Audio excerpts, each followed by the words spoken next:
Hi hello ಎಲ್ಲರಿಗೂ ನಮಸ್ಕಾರ. ಈ ದಿನ ನಾನು ಶಾರ್ಟಾಗಿ ಕಾಲಮ್ಸ್ನ ಹೇಗೆ ನಾವು ಆಟೋ ಫಿಟ್ ಮಾಡ್ಕೋದಂತ ಹೇಳ್ತೀನಿ.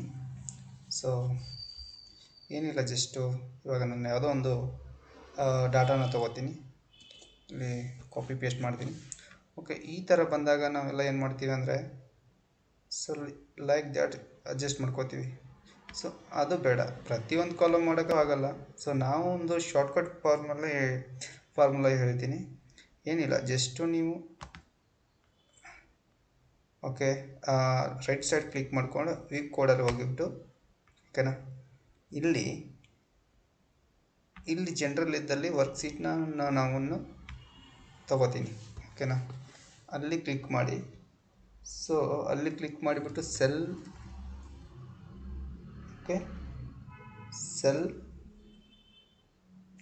ಸೆಲ್ಸ್ ಡಾಟ್, ಓಕೆನಾ, ಅದ ನಂತರ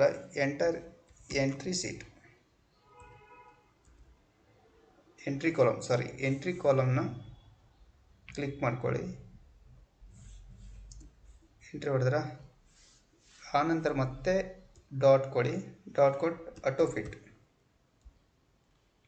ಆಟೋ ಫಿಟ್ ಬರುತ್ತಾ, ಅಲ್ಲಿ ಕಾಣಿಸ್ತಾ ಇದೆ ಅಲ್ವಾ, ಆಟೋ ಫಿಟ್ ಹೊಡ್ರಿ. So entry. ಇವಾಗ ಬ್ಯಾಕ್ ಹೋಗಿ. ಸೊ ಇದರಿಂದ ಏನಪ್ಪ ಅಂದರೆ ಟೈಮ್ ಉಳಿಯುತ್ತೆ, ಸರಿನಾ. ಈಗ ನೋಡಿ, ಇಲ್ಲೇ ಕ್ಲಿಕ್ ಮಾಡಿ ಆಟೋ ಫಿಟ್ ಆಯಿತಾ.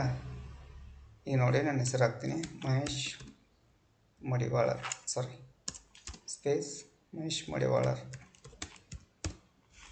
ನಾನು ಬೇರೆ ಸೆಲ್ಲಲ್ಲಿ ಕ್ಲಿಕ್ ಮಾಡ್ತೀನಿ. ನೋಡಿ, ಈಸಿಯಾಗಿ ಹೆಂಗೆ ಆಟೋಮೆಟಿಕ್ಕಾಗಿ ಚೇಂಜ್ ಆಗುತ್ತೆ, ಅಡ್ಜಸ್ಟ್ ಆಯಿತಾ, ಈ ಥರ. ಸೊ ಇಲ್ಲಿ ನೋಡಿ, ಯಾವುದು, ಓಕೆ, ನಿಮ್ಮ ಡಿ ಬಾಸ್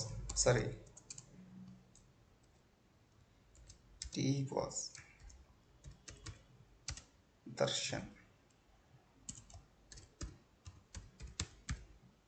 ಓಕೆನಾ. ನೋಡಿ, ಆಟೋಮೆಟಿಕ್ ಅಡ್ಜಸ್ಟ್ ಆಗುತ್ತೆ, ಅಷ್ಟೇ ಸಿಂಪಲ್. ಆ ಥರ ಯೂಸ್ನ ಮಾಡ್ಕೊಳ್ಳಿ ಮೆಥಡ್ ಅಂತ ನಾನು ಶಾರ್ಟಾಗಿ ಹೇಳಿದ್ದೀನಿ. ಸೊ ನಿಮಗೆ ಯೂಸ್ ಆಗುತ್ತೆ ಅನ್ಕೊಂಡಿದ್ದೀನಿ. ಸೊ ಲೈಕ್ ಆ್ಯಂಡ್ ಶೇರ್ ಮಾಡಿ, ಹೆಚ್ಚಿನ ವಿಡಿಯೋಗಾಗಿ ಫಾಲೋ ಮಾಡಿ.